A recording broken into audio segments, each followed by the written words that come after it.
আসসালামু আলাইকুম, সবাই কেমন আছেন? আমি আলহামদুলিল্লাহ খুবই ভালো আছি।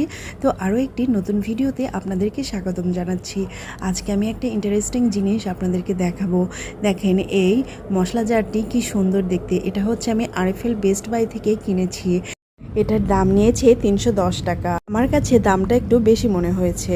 এই মশলা জারটির কোয়ালিটি অনুযায়ী দামটা একটু বেশি। কারণ কেন বলছি, প্লাস্টিকটা খুব বেশি একটা আমার কাছে মজবুত মনে হয়নি।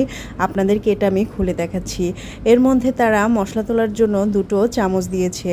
আর এই দুটো চামচ একটু আমার কাছে মজবুত মনে হয়েছে, মানে একটু শক্ত টাইপের। আর এই প্লাস্টিকটা খুব বেশি একটা শক্ত আমার কাছে লাগেনি। তবুও এটা আমি কিনেছি আমার সুবিধার ক্ষেত্রে। কারণ এই 3টা বক্সে আমি 3 রকমের গুঁড়ো রাখবো, আর একটা বক্সে আমি লবণ রাখবো। 3টি বক্সে আমি কী গুঁড়ো রাখবো এবং লবণ রাখবো সেটা আমি আপনাদেরকে ভিডিওর মাধ্যমে দেখাতে পারি। আমি একটু বক্সের সাইজগুলো আপনাদেরকে দেখিয়ে দিচ্ছি।